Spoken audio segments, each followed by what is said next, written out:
that we're at right now. Well, I'm first. But yeah, so but if you are you ready to start on Facebook? And Just I a can minute. oh, Okay. Wait till we get ready, and then I'm ready. Now we're ready. All right? all right. Ready? No, well, I gotta introduce. Hey everyone. Welcome to Pat Conroy Literary Center's open mic. Brooke McKinney, also hosting in partnership with South Carolina Writers Association. And our featured writer tonight is T.D. Johnston. And he will be reading towards the end, concluding our open mic. And we are starting off now with our first reader, Susan. Can you tell us what you'll be reading? Yes, I'm reading from my collection called Among Men in Africa. December 14th, 2008, into Africa I fly on a one-way ticket. Journey through 14 countries in 22 months on local transportation. Learn, rest, change. A woman without advantage of youth or money. The journey has many pieces. December 25th, 2008, Tunisia, Sousse to Kairouan, 36 miles inland, front and center. I cruise a lot off the main square, look for a bus to Kairouan, the holiest Islamic city in Tunisia. My escape today from tedious Christmas memories, pink-cheeked Santas, silver-dipped plastic pines, decked halls. Time has no consequence for a minibus in Sousse.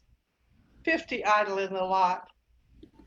Gas-serving regulations prevent any bus from leaving until every seat is occupied. I find a bus with 2 front seats empty. Take the window. The second empty between me and the driver is narrow and straddles the gear shift.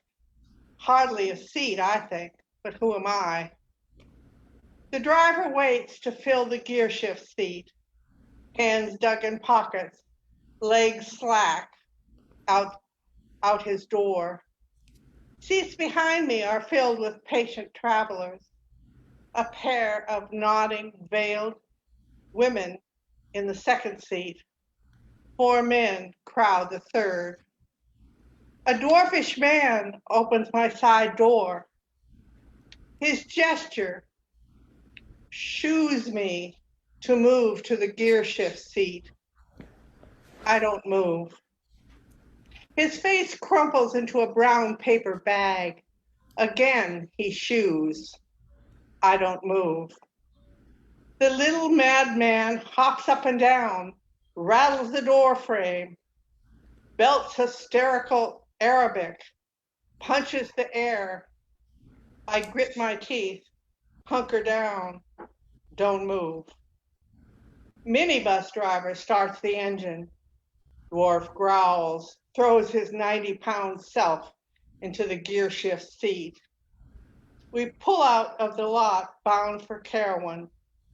The little man and I sit bristled, spit silent insults, ping-pang icy atmosphere through the bus. Other passengers sit tight-lipped, stiff, sad. Halfway to Kairouan, I stick my tongue out at the little man. He hoots laughter. I giggle. Fellow passengers frolic, big-eye me, chatter happy, celebrate forgiveness, joy to the world.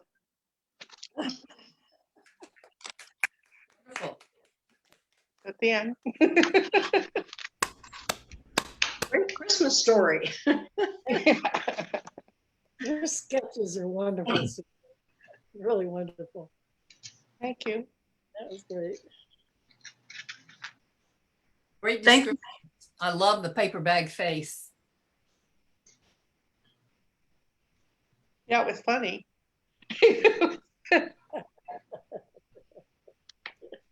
Good for you for holding your guns, sticking to them.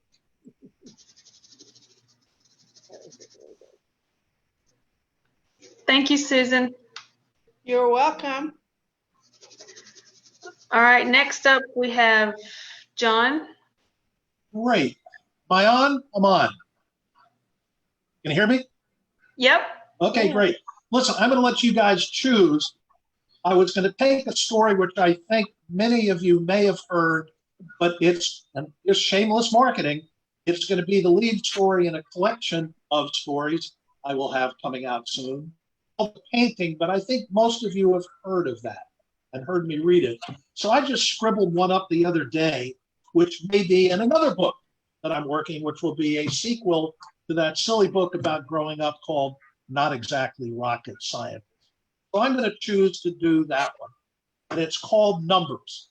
And it's inside this book at about the time we were graduating from college.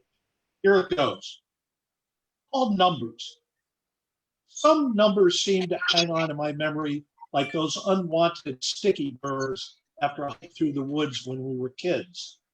I remember, of course, my phone number growing up. I would tell you what it is, but I worry that some hacker over in Croatia is just waiting for that nugget so he can clean out my already anemic bank account and convert it all to Bitcoin. So I won't report it to you here. But so far, the gang at LifeLock seems to be on their toes, and maybe that pipeline group just forgot to update their subscription. Anyway, numbers have been piling up. That's my point. And on it goes. Numbers from our first day at school were etched in something called a progress report. It's apparently a document that has the half-life of 87,000 years. Well, that report was in the standard range of alphabetical performance metrics. No, that wasn't the problem in the progress report. It was that special addendum that brought the real pain. You see, the addendum offered our teachers the chance, I resist suggesting it was revenge, to reduce our universe of bewildering social interactions to a series of numbers ranging from 1 to 26. From the good, number 6, the student is a leader, to the middling, the student is a good school citizen, to the absolutely gasping, the student is usually on time, and finally to the dreaded hat trick, the trinity of 3. 24, the student is occasionally out of order. Number 25, the student is more than occasionally out of order. And finally, the ultimate, number 26, the student is frequently out of order. Other numbers continued, SATs, of course. The college game turned into crazy mixture of grades and numbers. But that was the thing about numbers. They could often sting. It all continued in that merry-go-round for 4 years of college, well, finally upping us in that neighborhood of some pretty serious stuff in the fall of 1967. There was something called the war boards. This was an idea cooked up in Washington. The idea being that lots of morons were finding academic institutions of dubious virtue willing to enroll them in graduate school to continue their deferments as a safe harbor. So why not have a federal test to shake out the phonies? It was like the SATs, but a little easier. I remember taking it, don't ever remember getting a grade, because as soon as it was adopted, it was considered a bogus test. As these things went, this was all a couple years where everything went upside down again with that lottery in the fall of 1967. And if any of us had any doubt, those of us that didn't have a lottery number, we suddenly received an invitation for a free physical gifted to us by a grateful nation, performed with alarming indifference by buzz-cutted orderlies. It was a delightful morning of prodding and poking and weird questions about whether we liked our mothers. There would, from those days, come a lot of stories and books about those numbers and those days of draft physicals. It was a war misdriven by the flawed assembly of logic and numbers, of attrition and body counts, and sorties flown, and villages destroyed to save them, and all the rest. And anything I can add here would do it all an injustice. But there is just one number from that time I just can't shake, and it haunts me still to this day. At the end of that year, that year of 1967, 228,266 boys who were not yet men would be drafted into military service, and many of them would never be coming home. And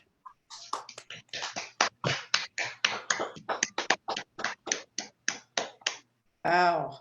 Very poignant, John. that's all heavier. it's A the little heavy bit. Yeah. Well, and you weave your humor throughout. Obviously, there is that, but very poignant ending. That's an amazing story. And not to trespass on your time, for those of you that remember my Not Exactly Rocket Scientist book, it's a funny book. And when we decided, and we are trying to do a sequel, we didn't quite know how to handle that terrible period of time in a light book, which was the 60s part of Vietnam and the war. And we have a small chapter. Each of the co-authors only were allowed one story about our experiences during that time. And by necessity, they had to be a little heavier than the other stuff. So Katherine Tandy Brown, thank you for that comment. Well, you know, everybody, while Mac is there on the screen, Mac has an excellent short story collection coming out this fall called Whatever Happens, Probably Will. And there is a story in that collection that is really poignant in its entirety, called Three Buses, Waiting, that has to do with Vietnam, and it touches me every time I even think about that story. I'm pleased to be the editor who is publishing it. It's coming out from Short Story America, and but you're going to love that story. The poignancy of this ending connects, and Mac is really good at poignant endings. Hey, checks in the mail, Tim. That marketing blurb. Thanks. PayPal's fine, bud. Yeah. Thanks, folks. Mac, a wonderful wind-up punch you always deliver. Thank you. Thanks, Jane. Thank you. Yeah, great reading, John. Thank you. Thank you. All right, Elizabeth, are you ready? In our next order, just so you know who's coming up after Elizabeth, we have Lisa, Brad, and Katherine. And then Jane. Yeah. Mac and I seem to be on the same wavelength tonight. Might be because we ran into each other earlier. I don't know.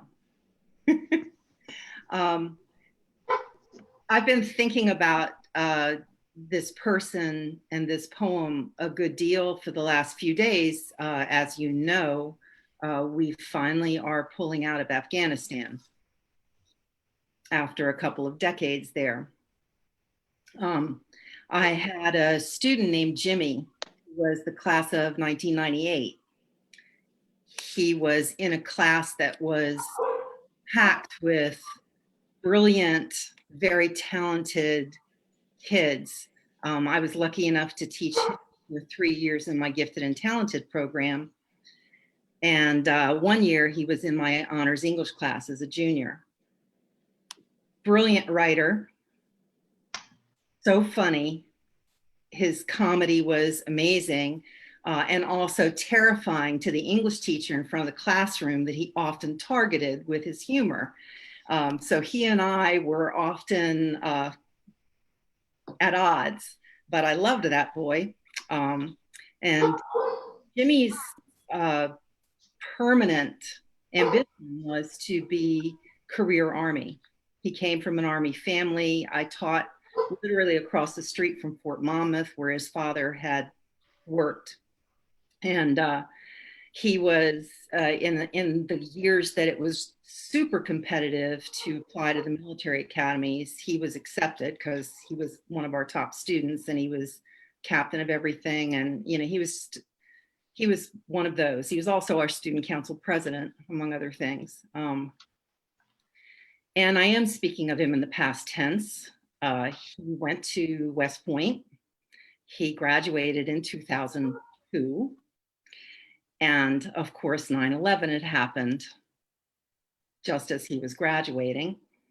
And he was deployed very quickly after that, and he ended up in Iraq.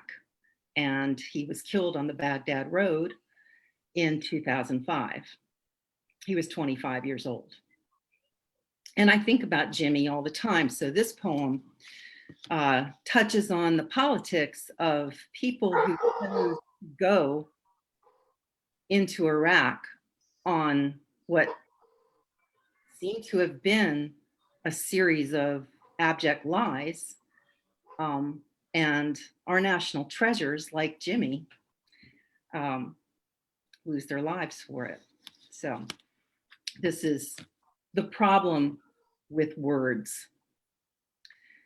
Stiff, red-splotched men at 3 martini lunches speak in metaphor, their urgency underscored in ridicule, negotiation, compromise show weakness. They call for boots on the ground. I despise synecdoche that shapes horror. Are there words to squelch? Canned movie lines rolled out replaying a game little boys extend from their G.I. Joe play days?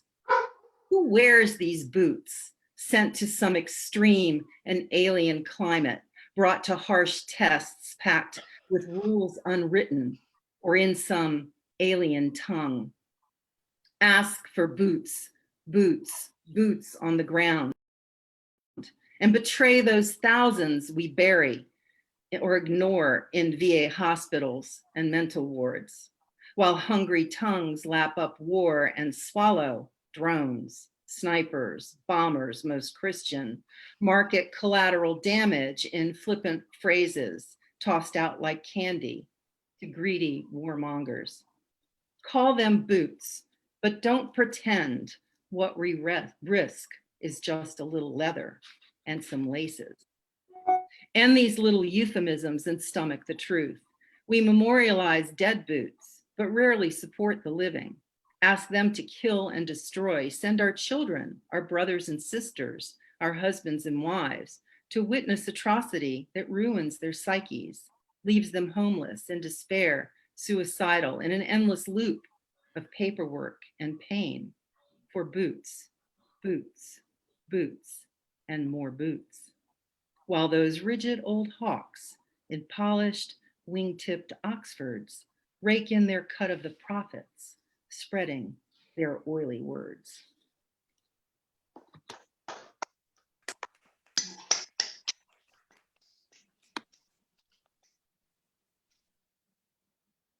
Robin, I just want to hug you.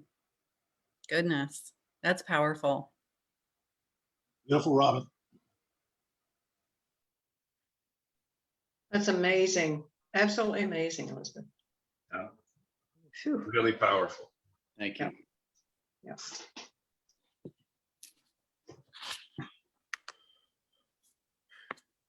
Thanks, Robin. I'd like to hear you read that again sometime.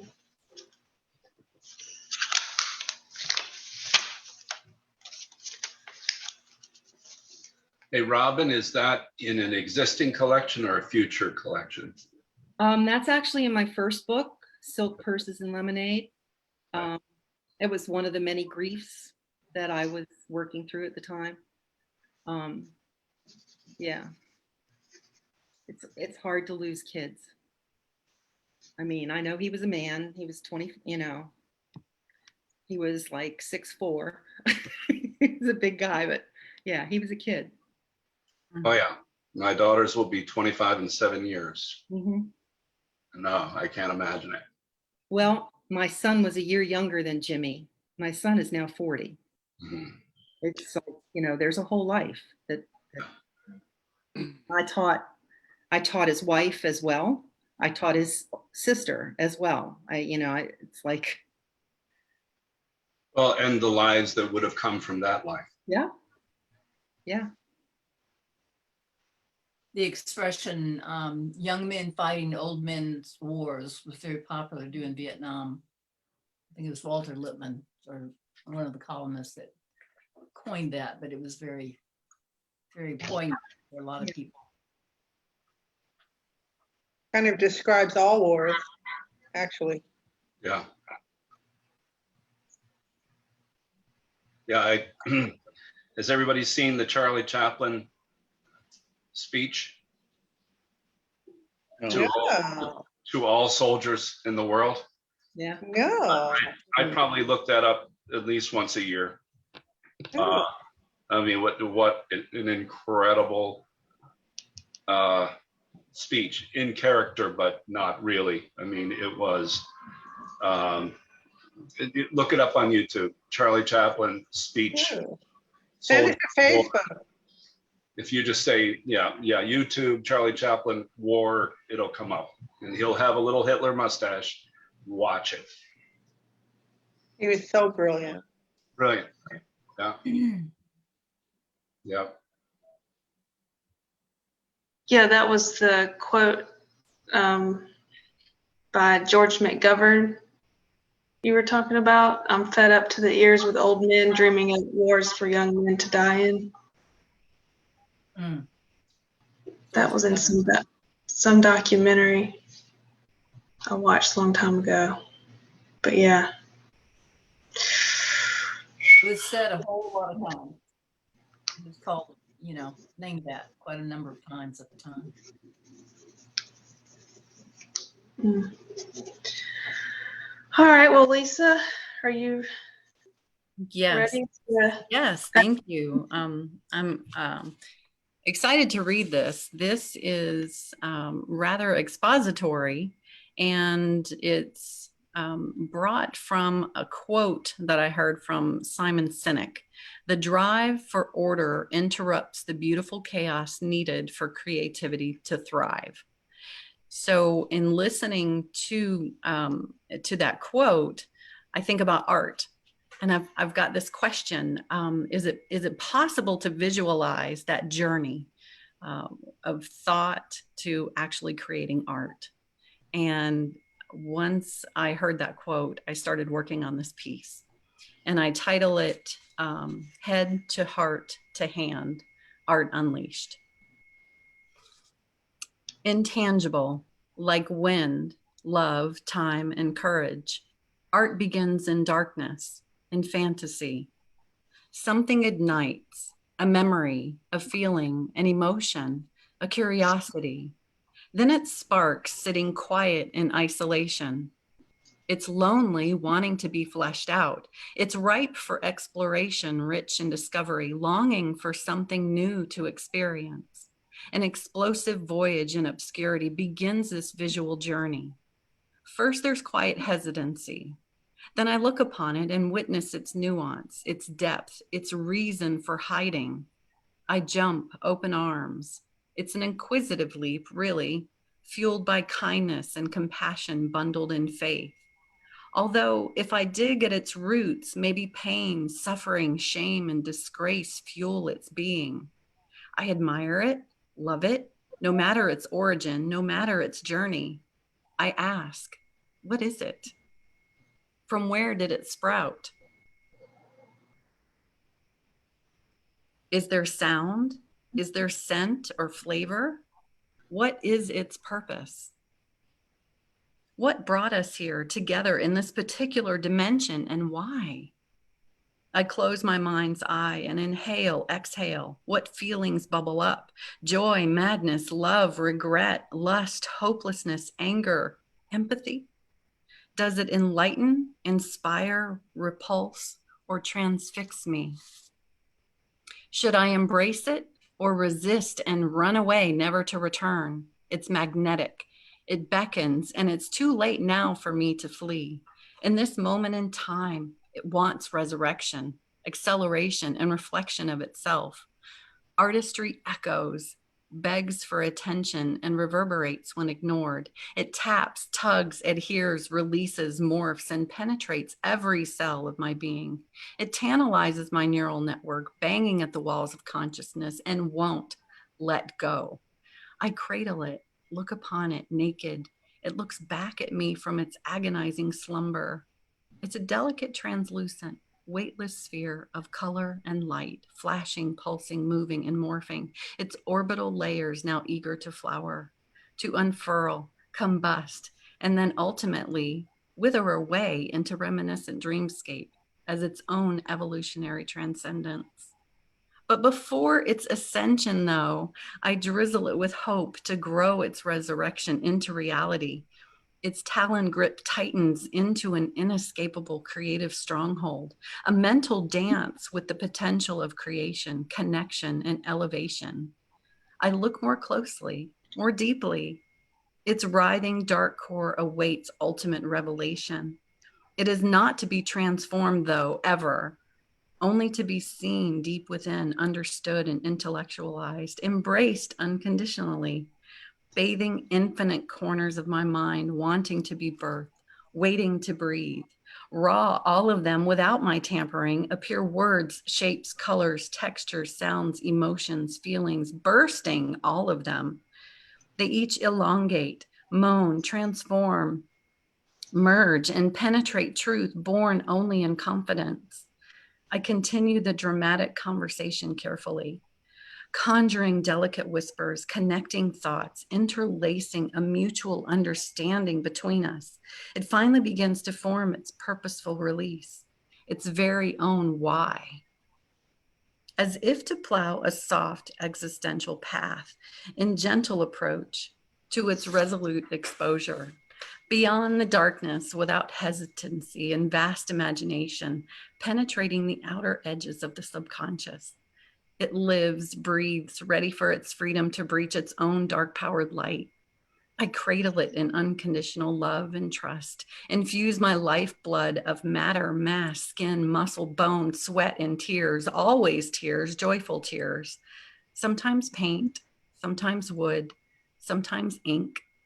It arrives in a loving space of time, flexing its very own life, open-eyed, admiring its newfound form. Within it, I find a tender heart and mending soul, succeeding its own relief, giving back what it was given, shedding its captive layers, spiraling my forgiving fingers, caressing my protective hands. It sings to be heard and now awaits to be seen in the realm beyond my imagination, beyond my thick, brooding, heavy skull, and beneath my hands. A harmonious muse cries out, weeping its spring. I sit in its vision with both eyes, as it exceeds all expectations, reflective. Our consummation and separation, serene, complete, exhausted to return again and again and again. It exists only as an echo to itself, like no other. It's tangible, tactile, with new skin, faithful to its conduit into reality. My exposition in reverence and exaltation, it stands before me, such precious art unleashed in a form of its own deliverance into being, feeling alive, refreshed, and loved. And that's it.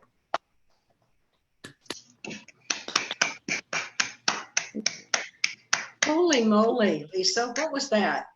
That is, you know, I'm an artist, I'm a writer, and I'm an illustrator, a photographer, and I tend to hold back and I hide my art. And I wondered why. Why do I do that? And so this really is a journey into why, you know, what is that journey between, you know, my head and my hands? And once a piece of art is created, you know, what is that journey and why am I holding everything back? And so I thought by looking at this journey and diving into this journey, that might sort of give me an answer to that why. Lisa's busting loose. Oh man. You better not hold anything back. I love your experimentation with verbs, drizzled with hope. Yes. That's marvelous. I love it. Thank you. What was the weeping? It remind me of the weeping at spring. Yes, weeping in spring. I mean, those are both brilliant. I mean, just really, really great. I really enjoyed that. Thank you. Agreed. Thank you for the opportunity to read. Thank you so much. Thank you. You created beautiful art about art. Art within art. Yeah. Thank you. Yes. Some of your art has been displayed behind you in other readings. Yes. And you should not be hiding anything. Thank you. Thank you. Yeah, I don't have any here with me now, but yeah. We have Thank seen you. it in the past. You've seen some of it. Yes. Yes. Thank you. I like the phrase that you used to describe it as a soft existential path. That was one of the things I wrote down. I wrote several things down, so I'm going to think about this later. Oh, thank you, Brooke. Thank you. That's great. No, thank you. Okay. Thank you. All right, let's see. Look who we have here. Brad. Oh, thank you. It's been so long. I wrote one thing down too, Lisa, several things actually, but one was tantalize my neural networks. So I'm thinking about that now. I'm not sure I can hit that bar. So maybe if I could just do a couple synapses. There you go.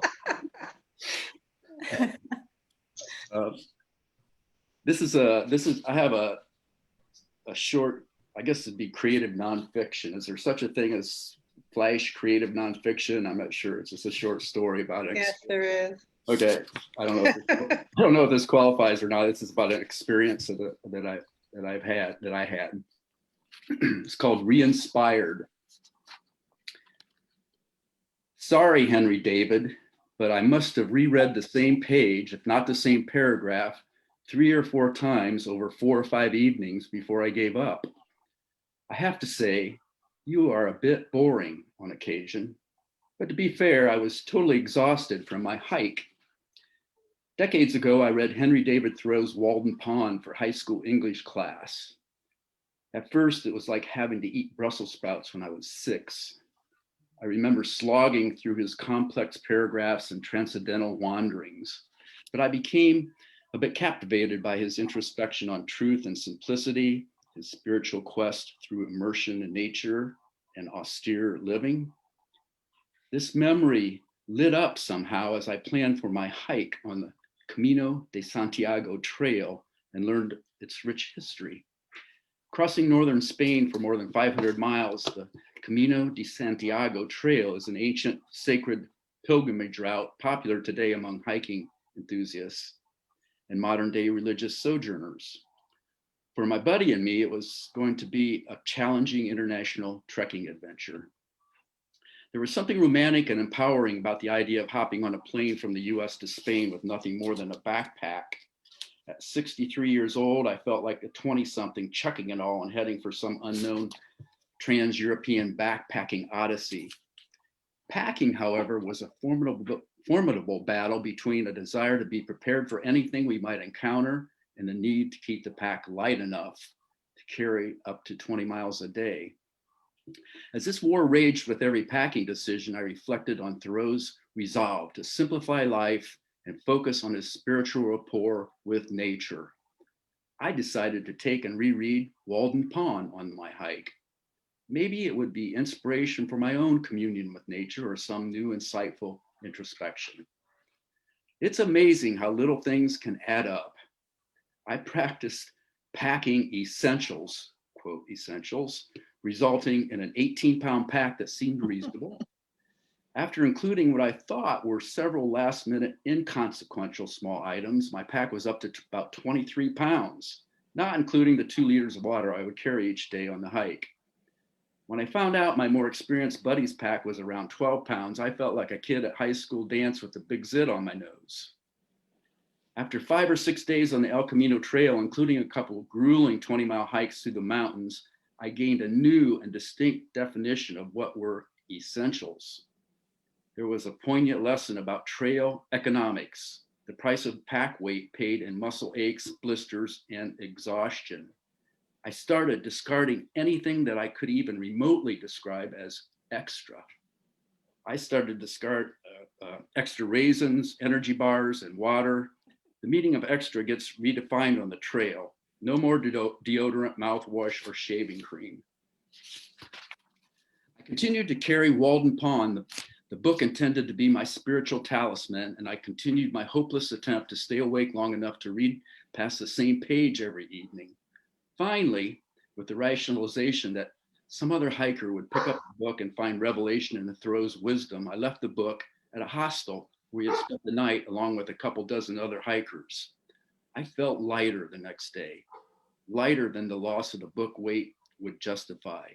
My self-imposed obligation to Thoreau was lifted. I would certainly get another copy and reread it when I returned home. There was a knock on the door at the small inn where we were staying that same day after another long trek. It was Pedro, whom I had met the previous night at the hostel where I had said goodbye to Walden Pond. Pedro smiled, reached into his pack and said, "You forgot this," as he pulled out my book and handed it to me. I carried the book for the rest of the hike across Spain, but my pack had never seemed lighter. I saw Pedro a couple more times along the trail, each encounter like a reunion of old friends. I thanked him profusely each time for so kindly salvaging my book and tracking me down to return it. I didn't know how to tell him how much more it meant. That book occupies a hallowed space on my bookshelf and in my mind, still not reread, but still inspiring. Ooh, That was great, Brad. Thank you. Thanks. wow. Very amusing. I actually that was one of the things I brought with me on my really long trip in 2018. Yeah, it's. I did bring it home. I actually did try to reread it. I couldn't do it. Hey, my memories of packs go back so long. I remember my first trip to Europe, I took like a trunk, I think, a thing. And then everywhere I went, I would send back like pounds of things to the States to end up, because you start out with all this stuff you need, and then you end up like with nothing. In Africa for 2 years, I had a small suitcase and a small pack, and that was it, and that's what happens after traveling. But listening to you brings that all back. Learning how to pack for Brad, I did that kind of solo backpacking to Europe when I was 25 out of the service. But I did, you're not gonna believe this. I didn't stuff a Thoreau into the bottom of my backpack. You're not gonna believe it. I stuffed a blue blazer. Now we were sleeping outside, I figured, for 2 months, but I wanted that blue blazer just in case I would meet like a European princess, who would invite me to a state dinner. I mean, hello. So I salute you on your existential thought. Well, I don't know. We think we have different priorities at 25. Yeah. I had other priorities. You're right. That was terrific. Enjoyed it. Thank you. Thank you. Thanks. It was terrific. Very inspiring. Yeah, Very it inspiring. is. I love the way you came full circle. I love the way you came full circle with Thoreau. Not that you reread it, because you didn't and you probably won't, but Thoreau really helped you a lot. Yeah, you're right. He got you a friend, and he expanded your mind. Exactly. It was a huge help, and I Cool still stuff. reflect on that. So I do. I can look. I'm looking at the book right now. One question, was it a paperback edition? It was a paperback. Yeah, Hopefully. I got the thinnest one I could get. And knowing it would be kind of roughed up on the hike. Well, I like that you carried it across Spain, Yeah. and your pack never felt lighter. Yeah. So that was very nice. Thank you. Thanks. Very well done. Maybe you should try making some Brussels sprouts and sitting down and try rereading it. Well, I kind of like Brussels sprouts now. So I I love was Brussels going to ask, how do you feel now about the Brussels sprout? yeah, But I still can't read Thoreau. So yeah, I think that does work as a flash nonfiction piece. Like everyone said, it coming back full circle like that, and how you weaved Thoreau throughout your own trip. So yeah, I'd say that works. Good. thank you. I'm just finishing Thoreau, The American Bazaar. I'm just finishing that for the first time. It's good. All right, I think, yep, Katherine, you're next, and then Jayne. Okay. This is a piece of fiction. It's the beginning of a short story. I thought it was the entire short story, but it turns out it isn't. So I'm going to just read the beginning of a short story, and I'm not sure where it's going, but the main character is talking to me. So perhaps next time you'll get the whole thing. This is entitled Snap. And here it is. As much time as she spent by the water, today something seemed different. Humidity hung thick in the Lowcountry air. That, she knew, was pure South Carolina and to be expected. Laughing gulls cackled overhead as they had for the past hour, and frogs belly deeped on the riverbank, where live oak leaves rustled when puffed by an errant breeze. Sure of its journey, the water flowed by uninterrupted, skirting the dock's pylons on its path to the sea. Across the channel, a lone great blue heron balanced on stilt leg and fished with the patience of a monk. Every few minutes, mullet leapt like silver-finned acrobats above the sun-specked surface. Marnie stared at the ripples and eddies that dispersed her reflection like a funhouse mirror before sending it downstream. The sleepy afternoon had lulled her into a near-paralytic relaxation before a feeling of foreboding, of imminent danger, raised the hairs on the back of her neck. Instant clarity erased her sense of calm as an almost primal instinct first urged, then demanded that she move. Pronto.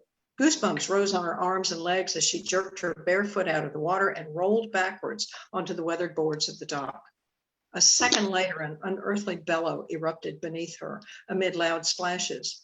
Marnie's eyes darted toward the sounds in time to see the great head of an alligator emerge from the depths at the exact spot that her foot had dangled in the water. Its enormous mouth opened wide, teeth glinting in the sunlight. The jaw snap was so loud, her whole body jerked before the behemoth slapped the water like a cannonball and disappeared into the depths.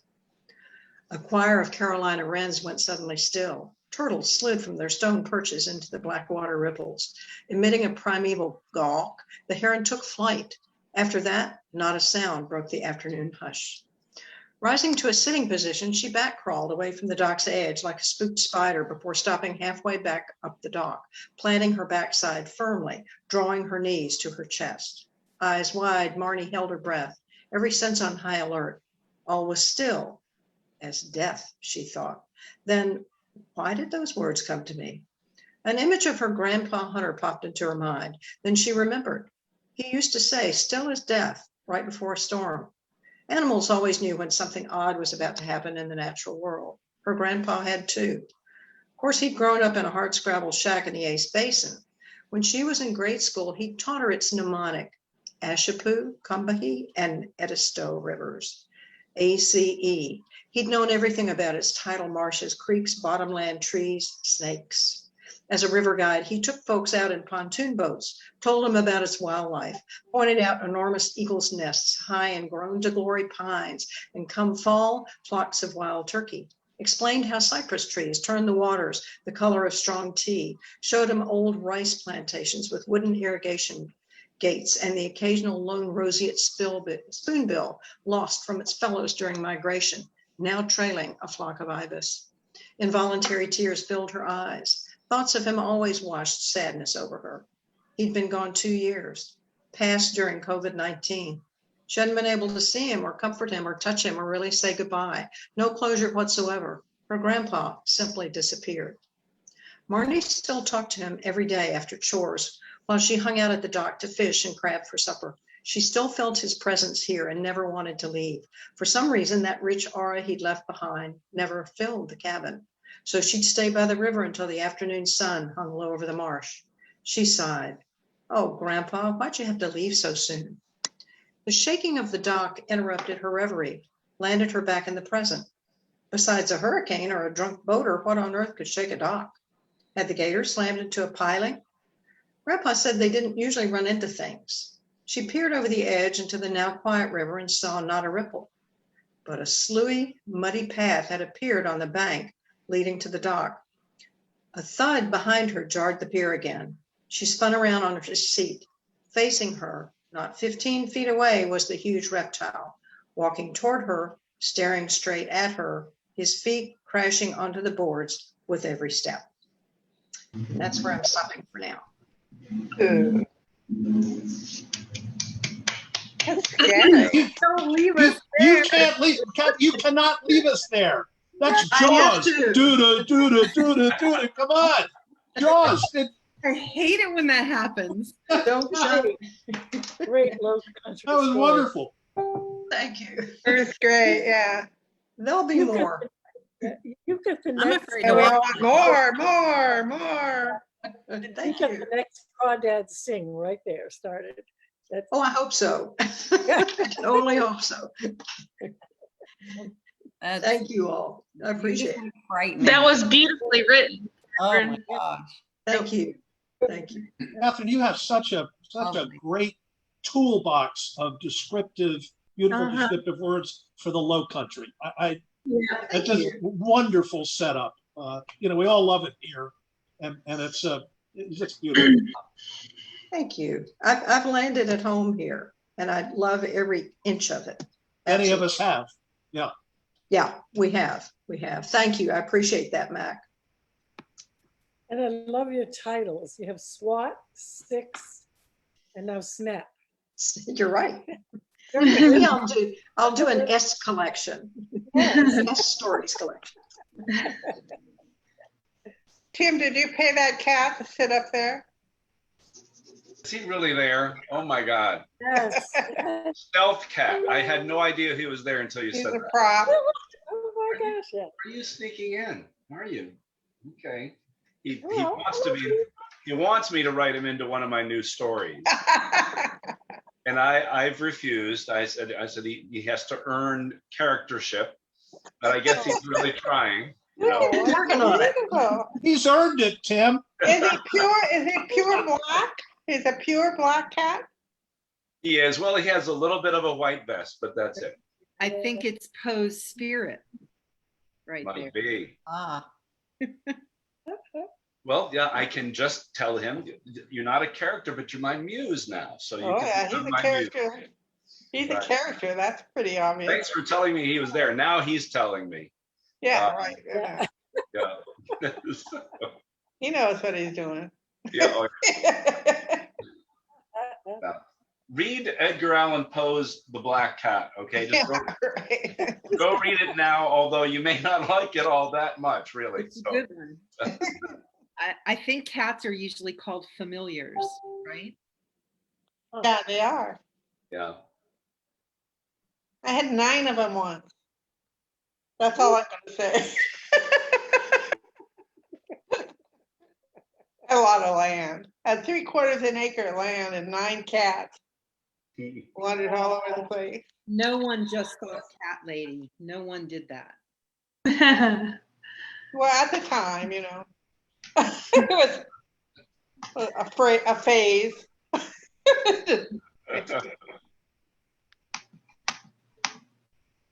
All right. Let's see. Jane, are you ready to read?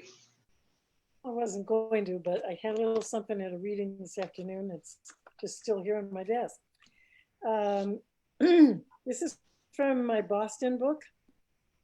And the chapter before, Father Frankie Fitzpatrick, who's a priest in Boston, raised in South Boston, has just buried one of his people that comes to him for confession, who's a gangster, who turned out rather well in the end. I can't hear you very well. Yeah, all right. Let me just see if I can do something more about that. All right. Is that any better? My voice is a little strange. Is that better, Susan? Yeah. Okay. Thank you. I just want to hear you.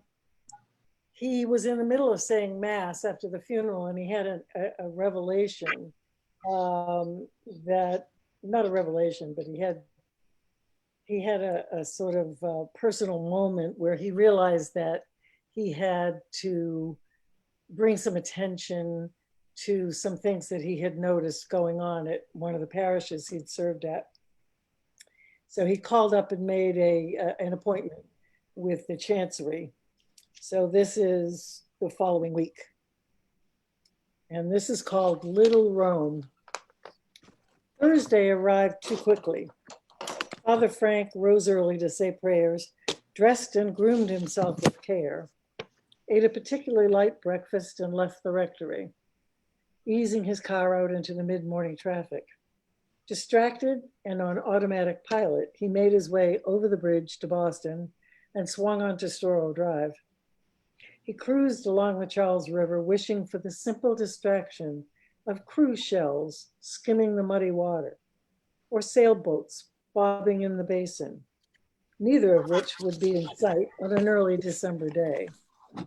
Gripping the steering wheel hard with his left hand, he reached again for the ever-present Tums in his right pocket, tossed a few in his mouth, and concentrated on summoning his wavering courage.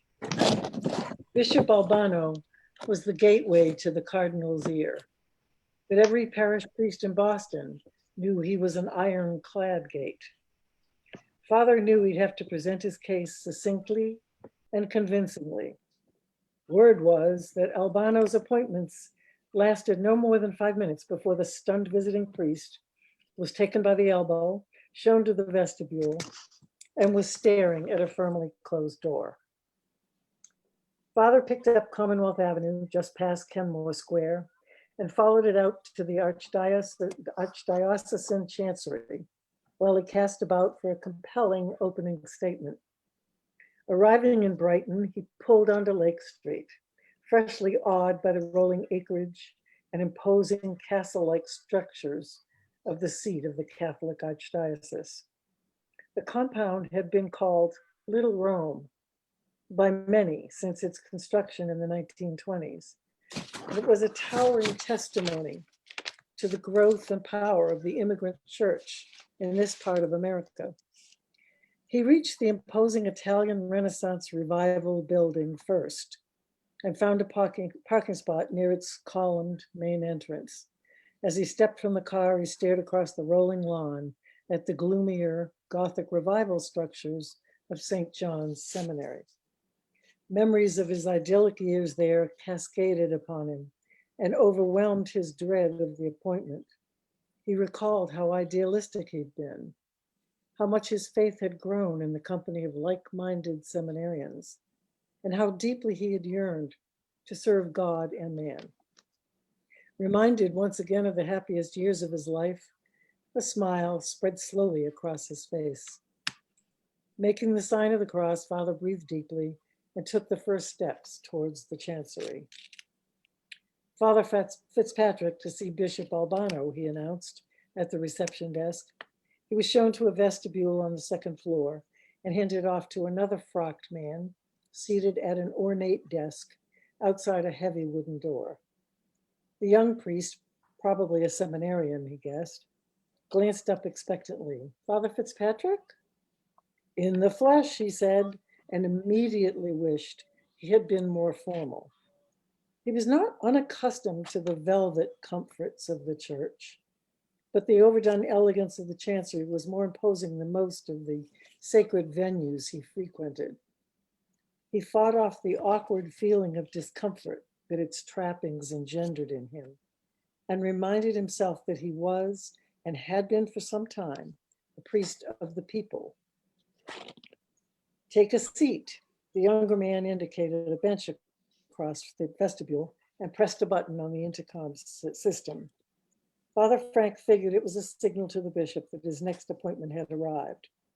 Within moments, the massive door swung open to disgorge an elderly priest, his affect one of shell shock. Father Frank hurriedly picked up a copy of the Pilot Archdiocesan newspaper beside him, pretending to be engrossed in a front page article on a fundraising drive for Haiti.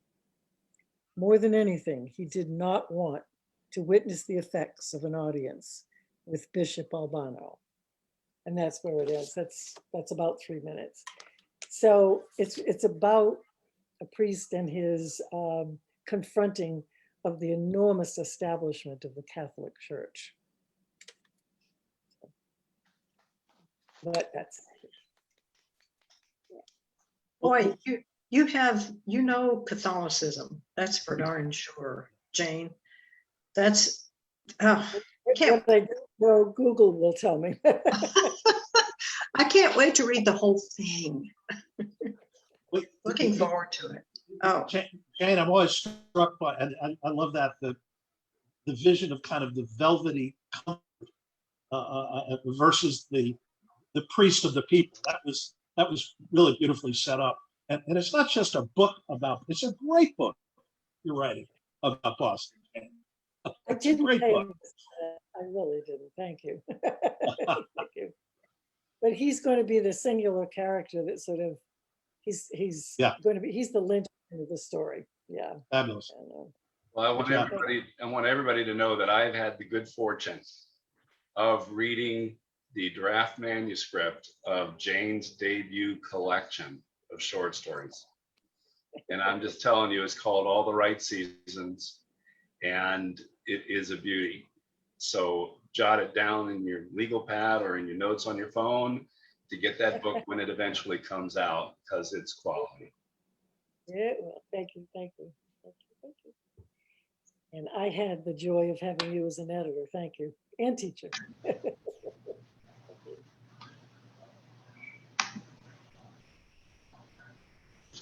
All right, so I am now going to introduce our featured writer for this evening.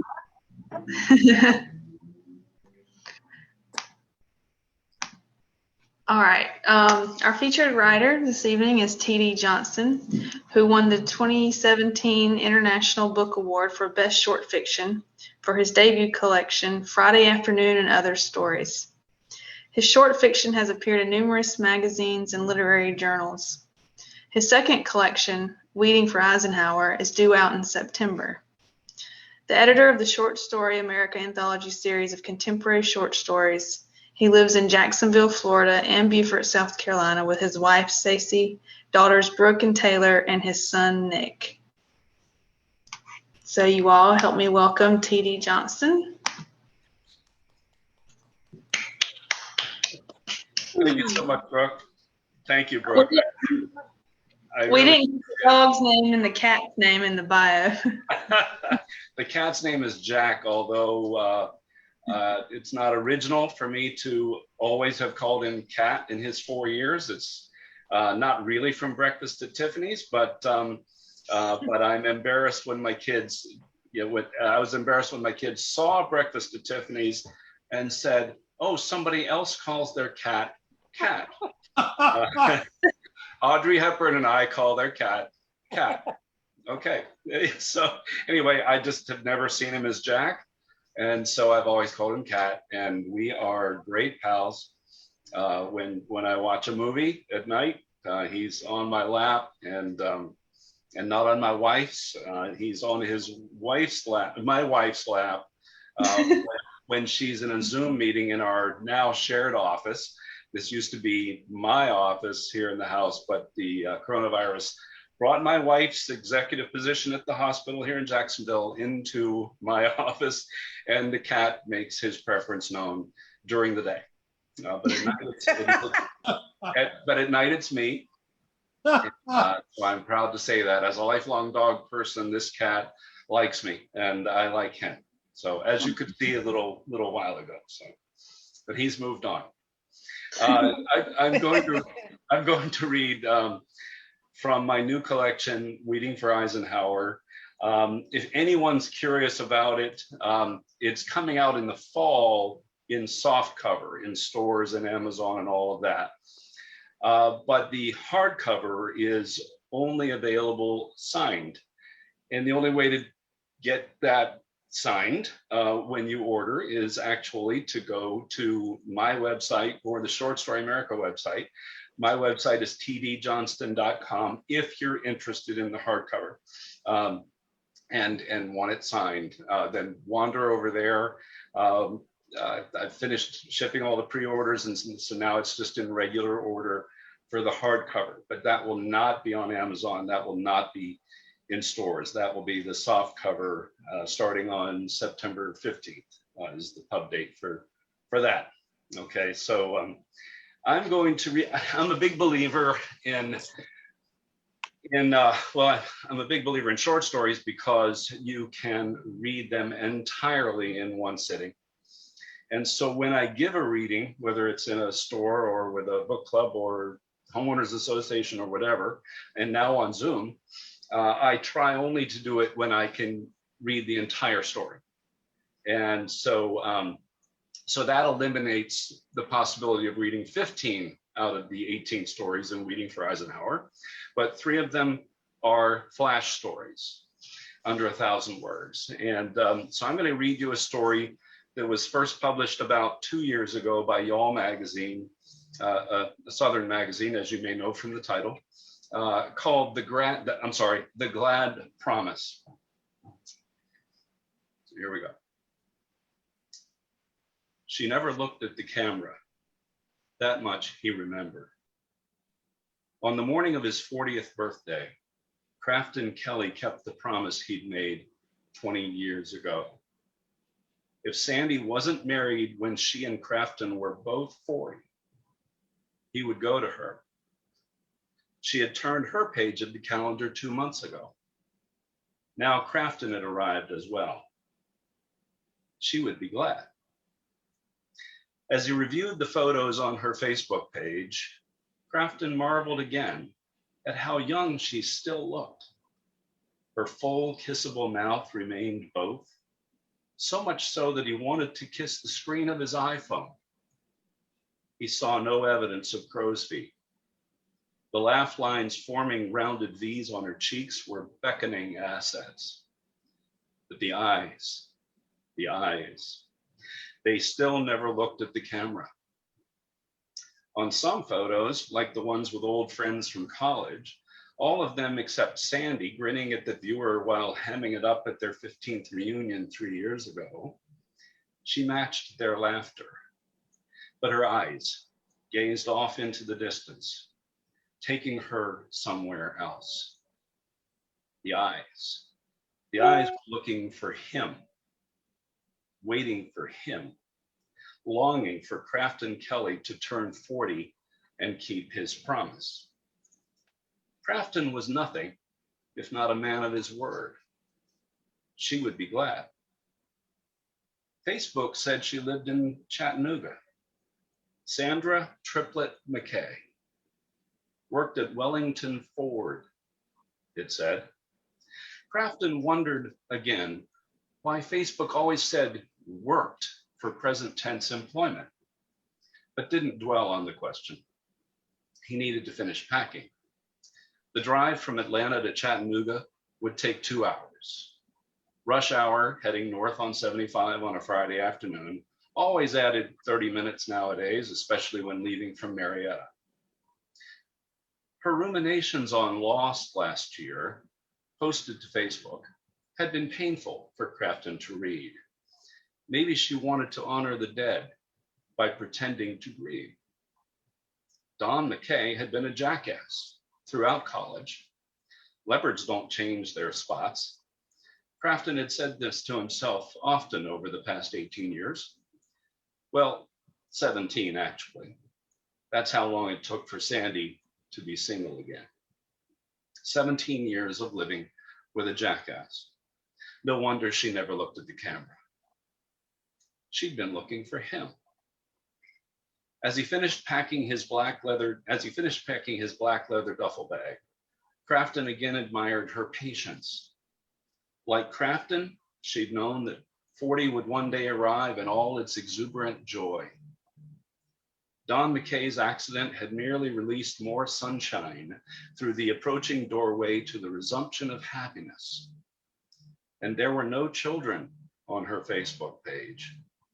Bright sunshine.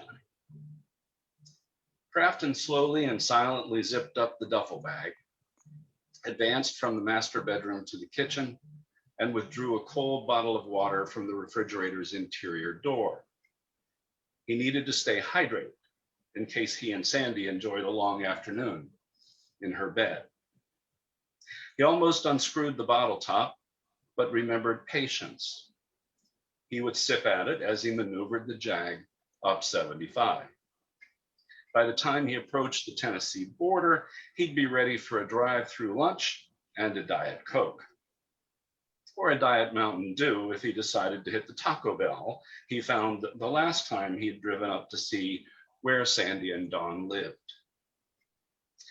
He placed the stick pad note for Elizabeth on the mantle in the living room, but remembered that at 5'4", his wife could easily miss it. He couldn't have that. So he picked up the note and took it back to the kitchen. If he stuck it on the refrigerator door up high enough and folded the bottom half up so the kids couldn't read it, Elizabeth couldn't miss it, and the kids didn't need to know. As he locked the front door and walked out the brick walkway and across the driveway pavers to the metallic blue Jaguar sedan that would again take him to Chattanooga, Crafton wondered how she was waiting for him. Was she in the shower, lathering herself in scented body gel, counting the minutes to his surprise arrival on his long-awaited 40th birthday? Or was she pulling together the ingredients for a surprise brunch on the veranda, which opened off those two sets of sliding doors overlooking Lookout Mountain? Or was she still asleep, having finally drifted off at 4 a.m.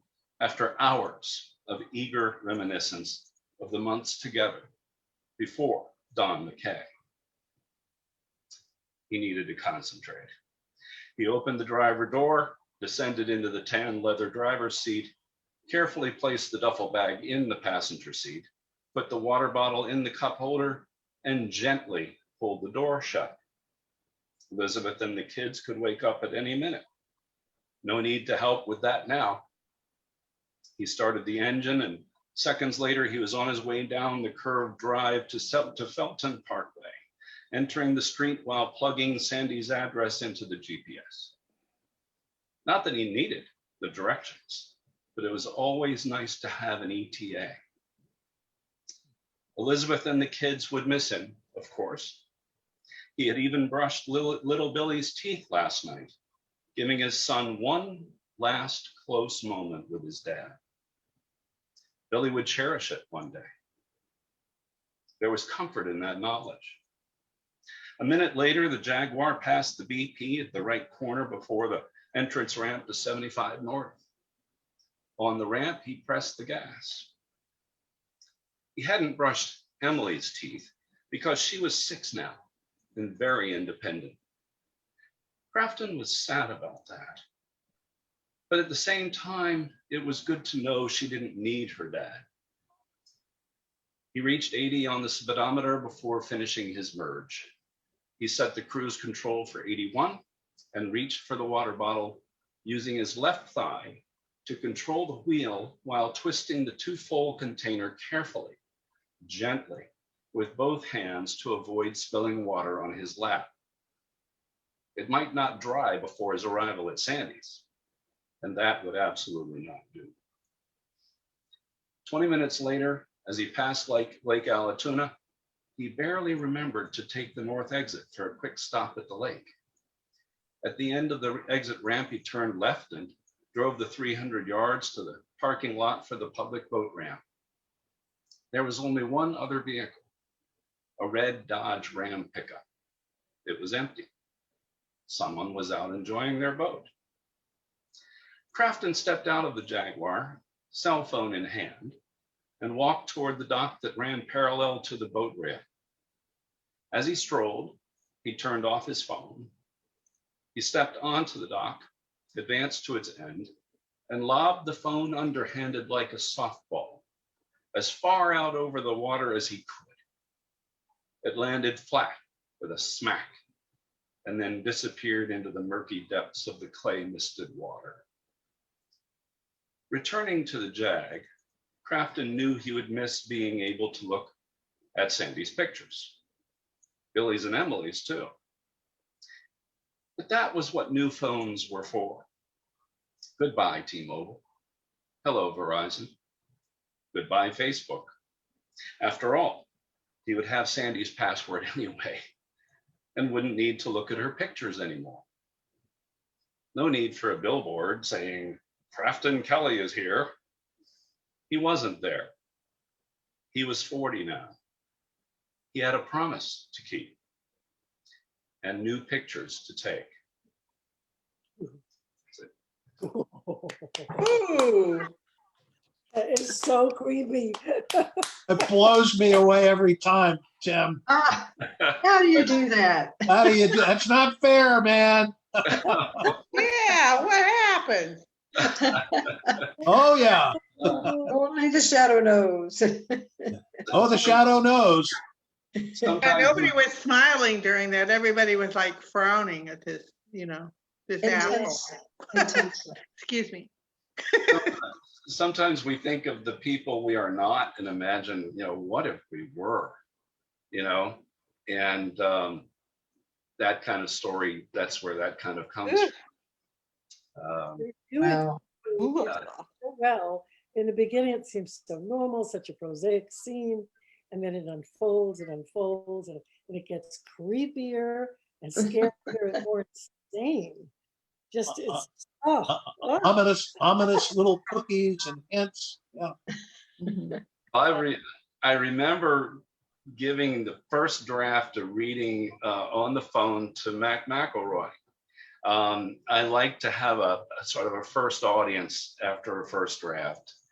And I like for that to be an audience to an out loud reading of that draft, because you're hearing it at the same time that you're reading it for the other person. And you're finding out right then whether you like it or not, or whether you've ended it at the right time. Because believe me, I considered continuing on up 75 to Sandy's house, right? But that's where there is the possibility that this story is actually the first chapter of a novel, which if so would be dual character point of view. Sandy's point of view would need to come into play, because something tells me that this guy is going to succeed. Old college lover pulls up to see his old girlfriend, Jaguar. His life was good enough for his family back in Atlanta. They don't know where he is. So when I ponder the possibility of taking this standalone story and continuing it as a novel, I feel like it could work, because it is believable to me that this guy, the twisted, self-absorbed narcissist that he is, could be successful when he arrives in Chattanooga, regardless of whether he himself is responsible for Don McKay's death or not.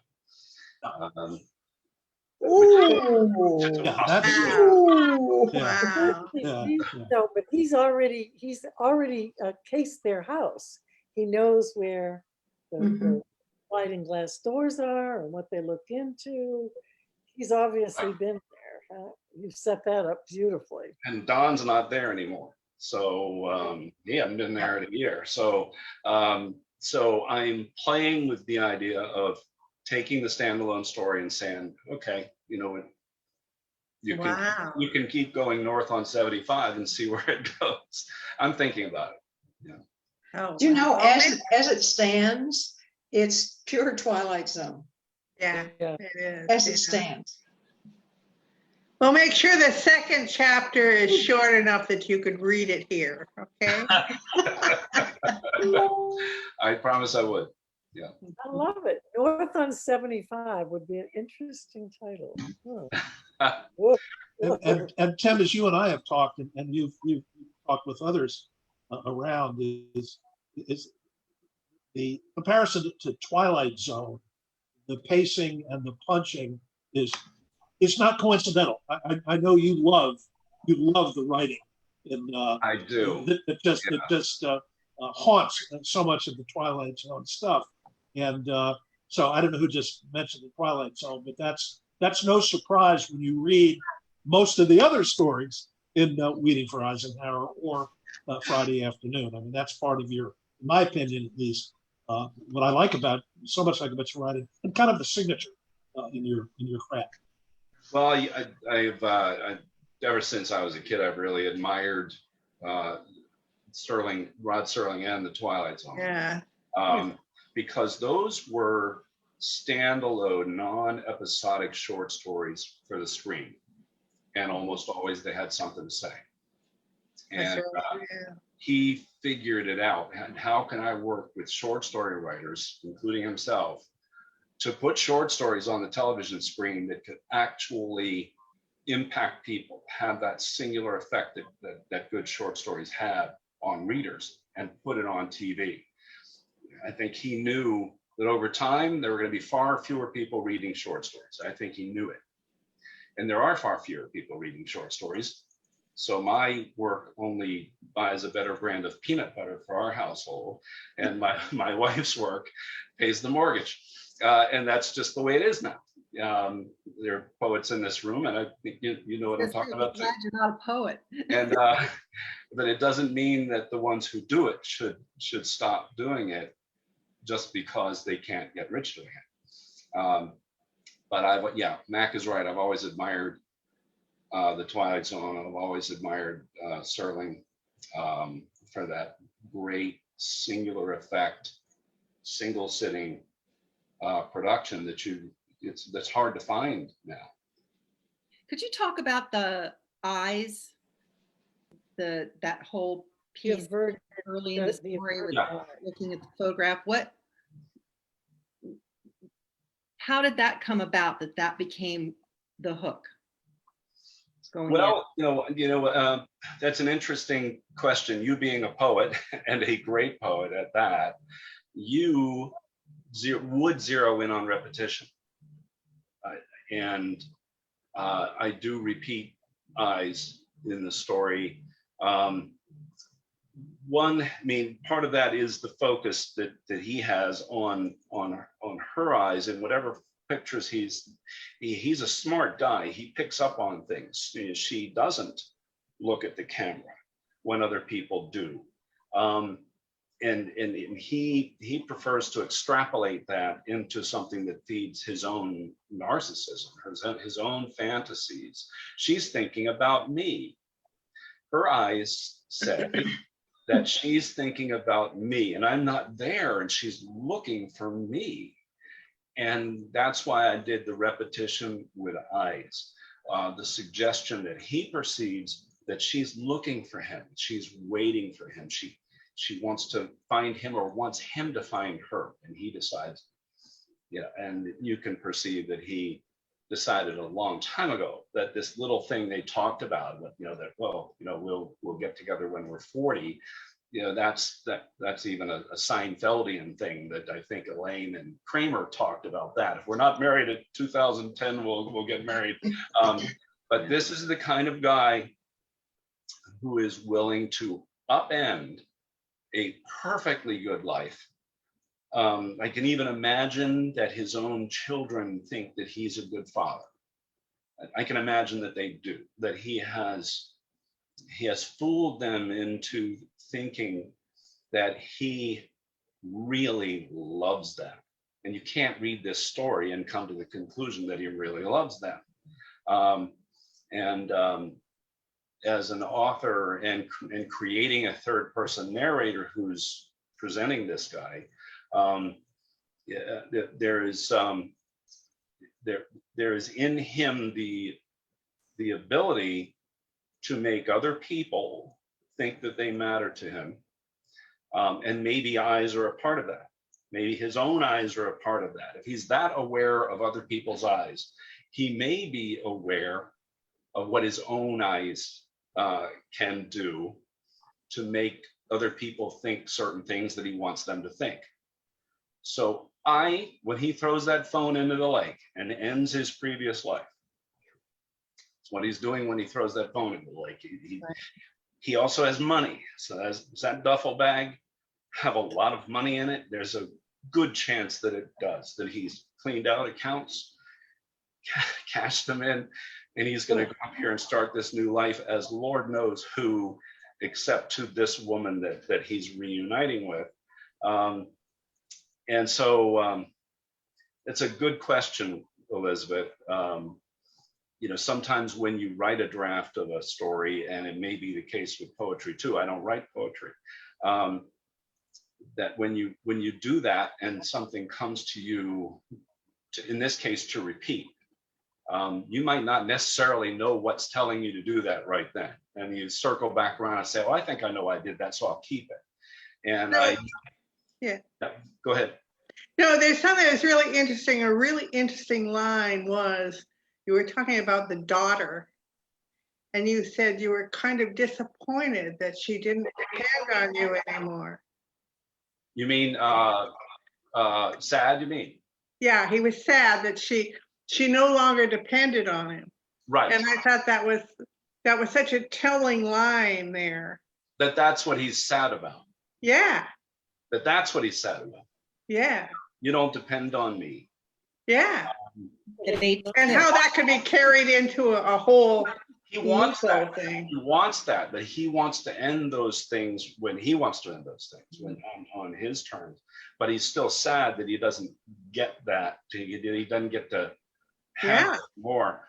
And yeah, so he's it's a flash story, but for me, he is a pretty complex bad guy.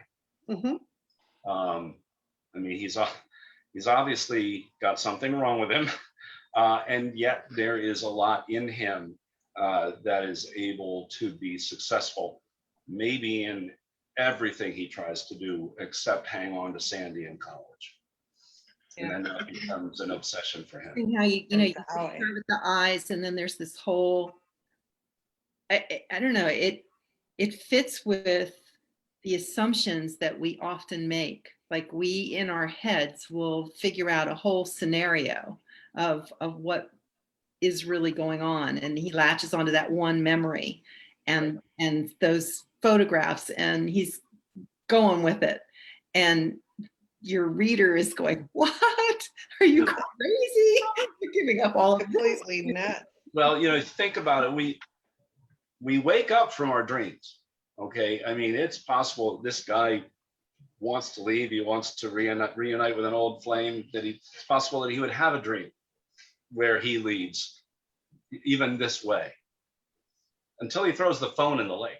I mean, that dream, if that's a dream culminating in the lake, in the phone entering the lake and being gone, and now new pictures to take, that's no dream. That ended. A nightmare if you're falling from the sky towards the earth. You never get there. You don't get there. He gets there, So anyway. It amazes me, Tim, that you're probably one of the world's nicest guys, but you can write some of the most complex evil people. I mean, The Anniversary, that story. And then the other one about the woman in the supermarket, which the title escapes me, the woman in the supermarket with the two children. I think it's in the book. I think they're both. Of course. You think I'd know my own title? I'm too focused on one story right now. You're talking about spin the bottle. Yes. Spin the bottle. You can write almost criminally insane people. And it just amazes me. I guess it's a testament to your talent. You can put people like that on the page, because I think it's the farthest thing from your mind. Well, yeah. I mean, I'm not any of these people, but they fascinate me. And when I see them in a film, in a novel, I never thought to myself, well, my God, who must Stephen King really be? I've never thought that to myself. He was a school teacher, whose wife pulled his first novel out of the trash, Carrie, and he got to go from teaching English at a boarding school to writing novels all the time. But he wasn't any of these bad people, he wasn't any of these horrifying anything, and great guy, eccentric, but a great guy, but he understood these characters. I mean, he really, well, I shouldn't use past tense, he still does, but yeah. And I create a guy like Crafton Kelly. There's part of him I do understand. You know, when I had a girl break up with me in college, I told myself, well, you know, I'm going to wait for her. I'll wait for her. As long as it takes, I'll wait for her. You know, well, those kinds of things stick in your mind. I will wait for you. There's standards written about that. You know, great songs written about that. You know, no matter how long it takes, I will wait for you. You know, so some of these things from your own life do stick in you. And then you ask yourself as a writer, is there something about that where my path diverges from Crafton Kelly's path? You know, who knows when he decided, oh, I'm doing that. I'm doing that at 40. No matter what my life is, I'm going to give it up to do that. And I'm not going to ask the other person, you know, whether it's okay either. I'm just going to go do it. And then you write it. So all your people are weird, huh? All your characters are Oh. weird. You all have all weird characters. I would call them fun. Oh, fun. Yeah. Fun. They're Weird. richly complex. Well, that's the beauty, I think, of eclectic short fiction, is you can go where you want. You're not, you know, I don't think I'm ever going to write a short story collection that's a cycle, that's set all in the same town, or it has repeating characters. That's not for me. It is for some really fine short story writers, but it's not for me. So I have to write eclectically because ideas that I have are not really related to each other. And I only write the stories that kind of knock on my door. I don't really write a lot of stories, and I never sit down and say, okay, I'm going to write a short story now. What shall I write about? I've yet to ever do that. And I know there are those who do, and who have that. That's a different kind of discipline. You know, mine is something has come to me that really wants me to write it. And then I do have the discipline to sit down and say, okay, I don't know where it came from, but I'm going to write it. All right, so what narrative point of view is going to work best for this story? I move around in narrative point of view, as some of you know. And thankfully, the menu of narrative points of view for writing fiction is really broad. And so every idea, every situation into which you want to drop a central character, and to drop a reader, there is a right narrative point of view for telling that story. And so I feel like the discipline that I do have is that I will sit down and figure out what is the right narrative point of view for this story, rather than saying, I'm going to do another one in traditional third person anonymous limited omniscient narration. And when that's right, that's what I use. That was right for this story. But any of you who've read Reading for Eisenhower or Friday Afternoon, you know that I don't always think that that's right. There are a number of varieties of first person narration that I think work best for certain characters in certain situations. You've used second as well, haven't you? What's that? Second, you've used second person narration as well, haven't you? I have not. You have. I thought you had. I thought I remembered something that you've done. Second person I haven't done. And I don't think it's done well very often. Really hard. I think it's done sometimes as a gimmick, but when it's done right, it's brilliant. Yeah. Brilliant. I published a story in volume 1 of Short Story America, the anthology series. If any of you don't have volume 1 of Short Story America, this is not a sales pitch. It's just a really worthwhile book to own. 56 short stories by today's writers. There is a story in volume 1 of Short Story America by an author in Canada named Simon Larder called Silence Like Deep Water. Raise your hand if you've read that story. It's been a while, but yes. I think there are people in the room who, I mean, there are a lot of stories in that book, but it's early in the book, and it's in second person. And, you know, I get a lot of story submissions, and you know, often if you see second person early, you think to yourself, this person sat in an MFA class and they talked about second person and they wrote a story and they're sending it in.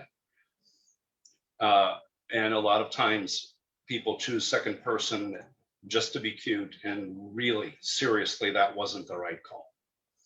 But when it's the right call, it can be brilliant. And in that story called Silence Like Deep Water, it was a brilliant choice. And all I had to work with him on was the title. The title of the story was Paris Doesn't Fix Anything. Ooh, I remember this story now. And I almost didn't read it because the title was so bad. It's like, don't prejudge a story. You give a short story a full page to 2 pages of opportunity. If it's not working, you don't have to keep going. It's the author's job to set an early hook. Well, I almost didn't start because I was like, what a horrible title. Well, he had the title in the story. You know, I called him up, said, I love this story. I'm going to publish it. This is great. And he was all, yeah, all right, excellent. And I said, but the title. He said, yeah, I know. I struggled with the title. I said, your central character, your protagonist, oh my God, late in the story, there is just such sheer despair and loneliness for this character, self-inflicted, and he enters a moment in this dark room where you said it was silent like deep water. And I said, there's your title. He said, Silent Like Deep Water. I said, no, Silence Like Deep Water. There's your title. But I told him in the same conversation that this is among the best examples of second person narrative point of view that I have ever seen or will ever seen. And Jonathan's on the screen, so I think we've probably timed out, right? We are at that moment where we do need to jump off Facebook Live. I'm happy to leave the Zoom room open for y'all to continue your conversation, but let's go ahead and say goodnight out there in Facebook land and thank all you, everybody. Fantastic. That was great, Tim. There's a lot of great fun. Fabulous. Thank you. Great fun. Tim. Thanks, Jonathan. That was great. Thanks. Yes, sir. Everybody was fantastic. Great. Back again second Thursday of next month for our next open mic. So see y'all then.